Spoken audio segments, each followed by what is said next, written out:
శ్రీ గురుభ్యో నమ. శ్రీ మహాగణాధిపతయే నమ. శ్రీ సరస్వత్యై నమ. సూర్యనారాయణ పరబ్రహ్మణే నమో నమ.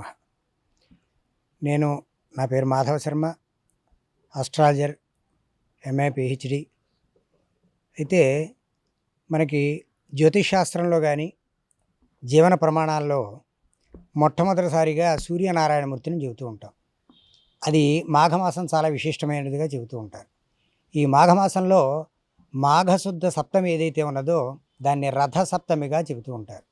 మరి రథము అనేటువంటిది ఎందుకు వచ్చింది అంటే, ఉత్తరాయణ పుణ్యకాలం ప్రారంభమైనటువంటి సందర్భంలో అయనము అంటారు. ఉత్తర అయనము అంటే ఉత్తరం వైపు ఆ రథాన్ని మళ్లించి ప్రయాణం చేస్తూ సూర్యనారాయణమూర్తి ఉత్తర ధ్రువం వైపు వెళ్ళేటువంటి ఆ ప్రయాణం ఏదైతే ఉన్నదో దాన్ని ఉత్తరాయణం అంటారు.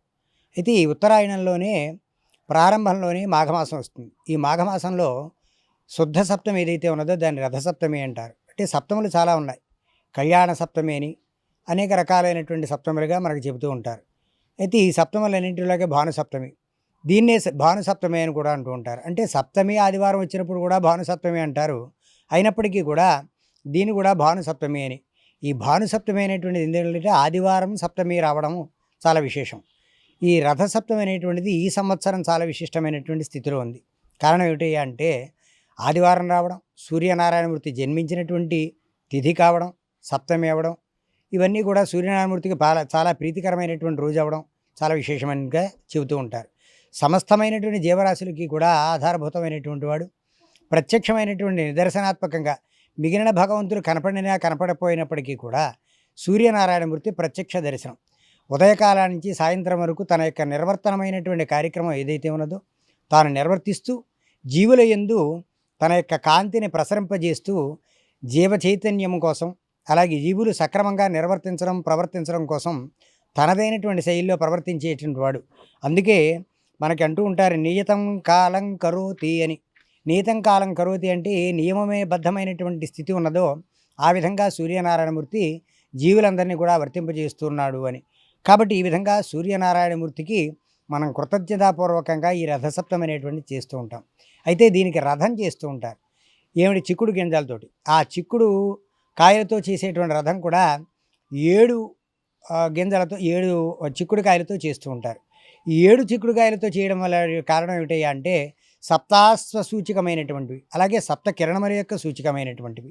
అంటే సప్తాశ్వములు, సప్త కిరణములు, వీటిని దృష్టిలో పెట్టుకుని దీన్ని మొట్టమొదటి ఎవరు చేశారయ్యా, భారత కాలంలో భీష్ముడు తయారు చేశాడు అని చెబుతూ ఉంటారు. ఇది పురాణంలో ఉన్నటువంటి విషయం.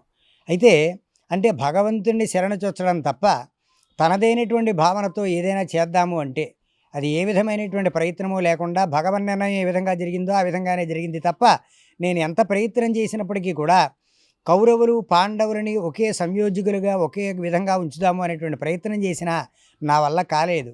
ఇంకా శరణాగతి పరమేశ్వరుడు తప్ప భగవన్ నిర్ణయం ఏ విధంగా జరిగితే ఆ విధంగా జరుగుతుందని రథసప్తమి రోజున ఈ విధంగా రథాన్ని తయారు చేసినట్టుగా మనకి ఇతిహాసాల్లో మనకు తెలుస్తూ ఉన్నది.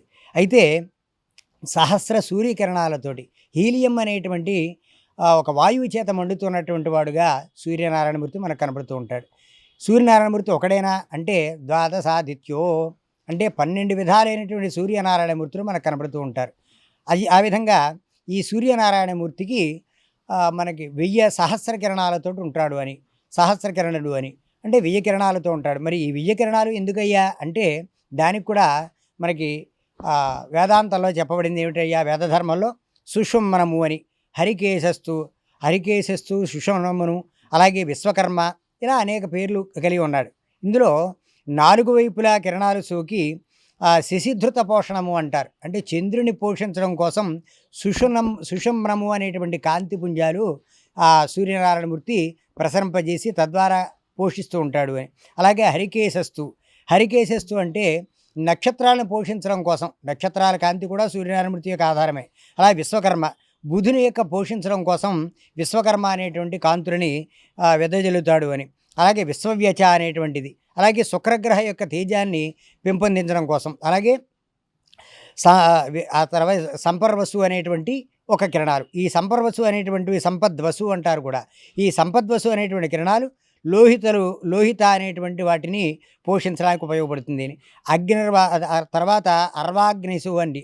అర్వాగ్ని అంటాం. అర్వాగ్వం అంటే బృహస్పతిని పోషించడం కోసం ఉపయోగపడతాయి అని. అలాగే స్వరాడ్వసు అని ఈ శనైశ్వరుని యొక్క గ్రహాన్ని పోషించడం కోసం. ఇలా అనేక రకాలుగా మనకి ఈ మండలం గురించి చెప్పుకుంటే అనేక రోజులు చెబితే తప్ప తీరనటువంటి విశేషమైనటువంటి గాథగా ఇందులో మనకు కనబడుతూ ఉంటుంది. అయితే ఈ విధంగా శ్రీకృష్ణ పరమాత్మని యొక్క సాక్షాత్తు స్వయంగా పుత్రుడైనటువంటి సాంబుడు తనకి కుష్ఠవ్యాధి వచ్చిన సందర్భంలో ఈ సూర్యనారాయణమూర్తిని రథసప్తమి రోజున ఆచరించి తన యొక్క వ్యాధిని పోగొట్టుకున్నాడు అని. అంతేకాదు నేత్ర సంబంధమైన జ్యోతిషాస్త్రంలో చెప్పాలంటే నేత్ర సంబంధమైనటువంటి వ్యాధులకి కారణము సూర్యనారాయణమూర్తి. హృదయ సంబంధమైన హార్ట్ అటాక్ వస్తుంది. సూర్యనారాయణమూర్తి యొక్క అనుగ్రహం తక్కువగా ఉండడం కారణంగా అష్టకవర్గులో బిందువులు కారణంగా తక్కువగా ఉన్న కారణంగా అతనికి హృదయ సంబంధమైనటువంటి రోగాలు వస్తూ ఉంటాయి అని. యాంగ్జైటీ ఫీల్ అవుతూ ఉంటారు. దీనికి కారణం కూడా అదే. ఎప్పుడు ఏ సందర్భంలో ఏ విధంగా ప్రవర్తించాలో తెలియనటువంటి పరిస్థితి దీనికి సూర్యనారాయణమూర్తి. అలాగే చెవికి సంబంధించినటువంటి ఇబ్బందులు వస్తే ఇది సూర్యనారాయణమూర్తి. కుడి చెవికి పురుషులకి కుడి కన్ను కనుక ఇబ్బంది కనుకనట్లయితే విజువల్టీ తక్కువగా ఉన్నట్లయితే సూర్యనారాయణమూర్తి ఆధారంట. అంటే ఆ సూర్యనారాయణమూర్తి యొక్క కాంతిపుంజాలు ఆ శరీరం మీద తక్కువగా ఉన్న కారణంగా ఆ దోషం వస్తుంది. స్త్రీలకి ఎడం కన్ను చెబుతూ ఉంటారు. ఇలా ఒక్కొక్క రకమైనటువంటి విషయాలు చెప్పుకుంటూ వెడితే కొన్ని వందల ఆధారాలు మనకు కనబడుతూ ఉంటాయి. కాబట్టి జ్యోతిషాస్త్రపరంగా ఈ విధంగా మనకి సూర్యనారాయణమూర్తి యొక్క రథసప్తమి అనేటువంటిది చేయడంలో చాలా విశేషం. అంతేకాదు మనకి 7 సప్త సంఖ్య అంటారు. సహజంగా మనం ఉపయోగించాం ఈ సప్త అనేటువంటిది కీడు అని. కానీ సప్త అనేటువంటిది సూర్యనారాయణమూర్తికి ప్రతీక. అందులోనూ కూడా ఇంకో రహస్యం ఉన్నది. ఏకో స్వసప్తనామాసు. సూర్యనారాయణమూర్తికి మరి ఎక్కడ చూసినా బొమ్మల్లో 7 గుర్రాలు కనబడుతూ ఉంటాయి. మరి 7 గుర్రాలు ఉన్నాయా అండి? కాదు. ఒకే గుర్రము, ఆ రథానికి ఒకే చక్రము ఉంది. అనూరుడు అనేటువంటి వాడు రథాన్ని తోలుతూ ఉంటాడు. ఆయనకు కూడా ఒక కాలు లేదుట. ఎంత విచిత్రమైంది చూడండి. మనకి ఎవరో చిత్రకారులు చేసినటువంటి ఆ చిత్రాలు ఏవైతే ఉన్నాయో అవి మనకు ప్రత్యేకంగా నడుస్తున్నాయి. మనం ఆధారంగా అవే అనుకుంటున్నాం. కానీ 7 పేర్లు కలిగినటువంటి గుర్రం ఒక్కటే ఉంటుందట, ఒకే రథచక్రము. అయితే ఈ చక్రానికి ఒక సంవత్సర కాల ప్రమాణాన్ని చెప్పారు. ఆ విధంగానే బంగారు రథం కలిగినటువంటిది ఆయనకి. అలాగే ఒక సంవత్సరం కాలాన్ని ఒక చక్రంగా చెబుతూ ఉంటారు. అలాగే చక్రానికి 6 ఆకులు ఉంటాయి. 6 ఆకులు కూడా సప్త ఋతువులుగా మనకి షష్ఠ ఋతువులుగా చెబుతూ ఉంటారు. ఈ విధంగా 7 కిరణాలు కూడా మనకు కనబడుతూ ఉంటాయి. 7 కిరణాలు, 7 గుర్రాలు, అలాగే ఇబ్జార్ అంటాం కదా, 7 వర్ణాలు. ఇవన్నీ కూడా సప్త సంఖ్యకి ప్రధానమైనటువంటివి. ఆదిత్యుని యొక్క కుమారుడు కాబట్టి ఇతనికి ఆదిత్యుడు అని పెట్టారు. అదితి, కశ్యపుడు వీరిరురికి కలిగినటువంటి సంతానం కాబట్టి అదితి కాబట్టి ఆ తల్లి ఆదిత్యుడు అనేటువంటి పేరు వచ్చింది. అలాగే వైవస్వతుడు అని. వైవస్వతుడు అంటే వినాశము లేనటువంటి వాడు, వివస్వత్ అంటూ ఉంటారు. అంటే వినాశము లేనటువంటి వాడు, నిరంతరము కూడా ప్రజ్వలింపబడేటువంటి వాడు అని. ఈ విధంగా అయితే ఒక ప్రధానమైనటువంటి విషయం ఉంది. ఈ సప్తమికి ఏ విధంగా స్నానం చేయాలి అనేటువంటిది కూడా ఒక లోకంలో అనేక రకాల. ఒకసారి జిల్లేడాకు దాని మీద రేగిపండు పెట్టుకుని శిరస్సును పెట్టుకుని స్నానం చేయొచ్చా? ఇంకో విధంగా చేయాలా? ఇందాక చెప్పినట్టుగానే 7 విధాలుగా చేయాలట. ఎలాగా అంటే 3 స్నానాలు చేయాలి అని చెప్పారు. అది నదిలో కానీ, కాలువలో కానీ, లేక వాపి కూప తటాకం ఎక్కడ చేసినప్పటికీ కూడా, పైపు దగ్గర చేసినా, నూతి దగ్గర చేసినా, కాలువలో చేసినా. ఎలాగా? 2 జిల్లేడాకులు 2 భుజాల మీద, వాటి మీద 2 రేగిపండ్లు, అలాగే శిరస్సు మీద ఒక జిల్లేడాకు, దాని మీద ఒక రేగిపండు. అంటే సూర్యనారాయణమూర్తికి ప్రతిబింబింపబడేటువంటి గుండ్రని రేగిపండుని అక్కడ పెడుతూ ఉంటాం.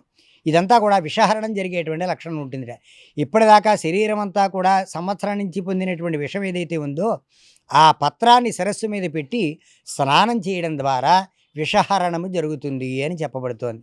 అలా ఒకసారి సప్తసప్తి ప్రియేదేవి సప్తలోకైక దీపికే సప్తజ జన్మార్జితం పాపం హర సప్తమి సత్వరం అనేటువంటి శ్లోకంతో ఒకసారి స్నానం చేసి మళ్ళీ రెండోసారి కూడా అలాగే 3 వైపులా అనే శిరస్సు మీద 2 భుజాల మీద 2 పత్రాలు పెట్టుకుని ఆ గుండ్రని రేగుబళ్ళు పెట్టుకుని తర్వాత యన్మయాత్ర కృతం పాపం పూర్వం సప్తసు జన్మసు తత్సర్వం శోకమోహోచ మాకరీ హంతు సప్తమి అని 2వ శ్లోకంతో స్నానం చేయాలి అని. అలాగే 3వ శ్లోకంతో మళ్ళీ అలాగే పెట్టుకుని నమామి సప్తమీం దేవీం సర్వపాప ప్రణాశినీం సప్తార్కపత్ర స్నానేన మమ పాపం వ్యపోహ్యతు అనేటువంటి భావనతో 3 విధాలుగా కూడా స్నానం చేసినట్లయితే తప్పనిసరిగా గత జన్మలో చేసినటువంటి పాప నివృత్తి జరుగుతుంది, సంపూర్ణమైన ఆరోగ్యప్రదమవుతుంది. అలాగే అర్ఘ్యప్రదానం కూడా ఇవ్వడం ఈ సూర్యనారాయణమూర్తికి చాలా ప్రీతికరమైనటువంటిది. సంపూర్ణ ఆరోగ్యం కోసం ఈ రథసప్తమి రోజున సూర్యోదయ సమయమందున స్నానం ఆచరించడం చాలా మంచిది. చరిత్ర సృష్టించినోడు ఇప్పుడు ఆ చరిత్రని తిరగరాయబోతున్నాడు. అబద్ధాల గోడల్ని బద్దలు కొట్టి నిజాలను రాగా మీ ముందుంచబోతున్నాడు. నిజమైన వార్తల కోసం వెంటనే డౌన్లోడ్ చేసుకోండి రా యాప్ని.